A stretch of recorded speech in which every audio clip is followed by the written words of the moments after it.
आज Doubtnut app download करें। Doubtnut पर अपने सभी गणित, रसायन विज्ञान, भौतिक विज्ञान और जीव विज्ञान के डाउट्स का करो सफाया। बस प्रश्न की फोटो खींचो, एक ही प्रश्न को क्रॉप करो और तुरंत वीडियो सोल्यूशन पाओ। अभी डाउनलोड करें। नमस्कार दोस्तों, हमारा आज का प्रश्न है आहार श्रृंखला से आप क्या समझते हैं? उत्पादक, उपभोक्ता एवं अपघटक में क्या संबंध है, स्पष्ट कीजिए। तो हमें प्रश्न में पूछा गया है कि आहार श्रृंखला क्या होती है तथा उत्पादक, उपभोक्ता व अपघटक में इन तीनों में क्या संबंध हो सकता है, क्या संबंध होता है। तो हम सर्वप्रथम देखते हैं कि आहार श्रृंखला क्या होती है। तो दोस्तों चित्र में प्रदर्शित है एक पारितंत्र या थल पारितंत्र। और पारितंत्र क्या होता है? इसमें दो प्रकार के जीव होते हैं, जैविक घटक और अजैविक घटक।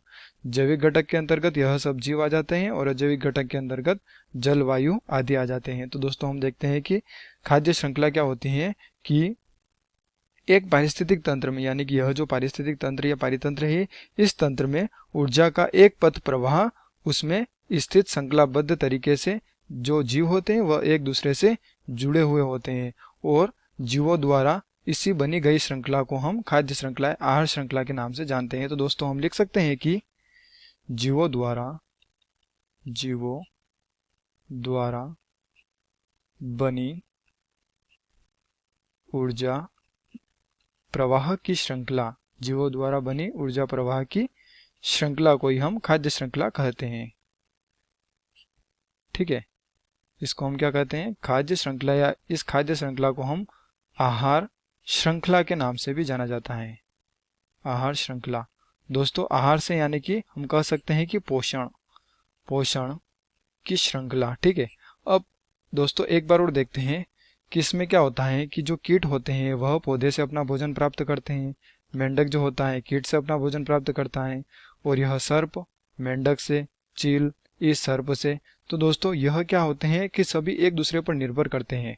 तो यह प्रथम पोषण स्तर, यह द्वितीय पोषण स्तर। ठीक है, क्या है? यह सभी स्तर है किसके? पोषण के। ठीक है, और यह भी तृतीय पोषण स्तर, यह चतुर्थ पोषण स्तर, यह पांचवा पोषण स्तर। और इसको भी जब यह जीव मर जाता है तो इसको भी अपघटक खाते हैं।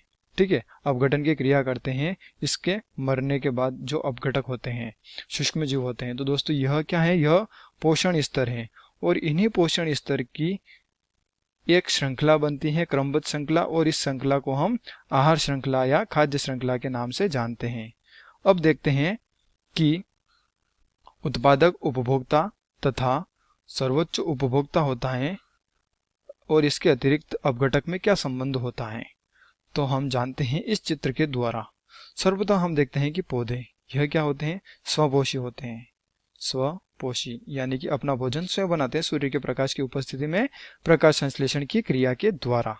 तो इससे हम उत्पादक की श्रेणी में लाते हैं। उत्पादक इसलिए कहते हैं दोस्तों क्योंकि यह अपना भोजन स्वयं बनाते हैं और किसी दूसरे के लिए भोजन को प्रोवाइड करते हैं, किसी दूसरों को अपना भोजन देते हैं, जिसके कारण इसे उत्पादक कहा गया है, जो अपना भोजन स्वयं बनाते हैं सूर्य के प्रकाश की उपस्थिति में। अब बात करते हैं कि यह जो कीट होता है इस उत्पादक का उपभोग कर रहा है।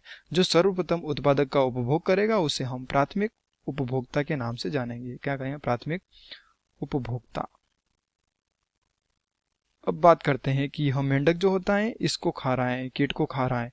तो जो उपभोक्ता को खाता है, यानी कि जो प्राथमिक उपभोक्ता को खाएगा, उसे हम द्वितीयक उपभोक्ता कहते हैं, द्वितीयक उपभोक्ता। और इसी प्रकार से दोस्तों यह सर्प इसको खाएगा तो इसे हम तृतीयक उपभोक्ता कहेंगे, तृतीयक उपभोक्ता। और उसी प्रकार से यह इसे खाएगा तो इसे हम चतुर्थ उपभोक्ता कहेंगे, चतुर्थ उपभोक्ता। और दोस्तों जब यह चील मृत अवस्था में होगा, यानी कि जब यह मर जाएगा, तो इसको भी जो जीव खाएंगे वह होंगे अपघटक। कौन होंगे? वह अपघटक।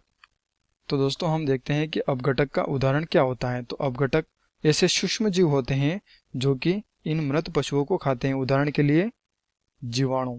ठीक है, अब देखते हैं, और जीवाणु के अतिरिक्त एक और उदाहरण देखें तो हम कवक। तो इन तीनों में क्या संबंध होता है? उत्पादक, उपभोक्ता तथा अपघटक। यानी कि उपभोक्ता कितने प्रकार के हो रहे हैं? यह 4 प्रकार के उपभोक्ता हम देख सकते हैं इस श्रृंखला में। तो हम देखते हैं कि यह क्या है? सब उपभोक्ता हैं। ठीक है, यह सब उपभोक्ता की श्रेणी में आ रहे हैं और यह उत्पादक और जिस प्रकार से हमने देखा जो अपघटक है वह यह जीवाणु के अंतर्गत यानी सूक्ष्म जीव, यह अपघटक। ठीक है, तो अब देखना है कि इन तीनों में क्या संबंध होता है। दोस्तों यह संबंध दर्शाता है कि यह सब एक दूसरे पर निर्भर करते हैं, यानी कि जो उत्पादक होता है वह उत्पादक इस उपभोक्ता के लिए भोजन बन रहा है, और जो उपभोक्ता होते हैं मृत अवस्था के बाद इस अपघटक के लिए भोजन बनता है, यानी कि यह तीनों एक दूसरे पर यानी कि सभी एक दूसरे पर निर्भर करते हैं। तो हम लिख सकते हैं कि यह सब जैव घटक प्रदर्शित कर रहे हैं, जैव घटक प्रदर्शित करते हैं। ठीक है, अब बात करते हैं कि इनमें एक और संबंध यह हो सकता है कि यह एक दूसरे पर निर्भर करते हैं। तो हम लिख सकते हैं कि निर्भर भी करते हैं। ठीक है, किसके लिए?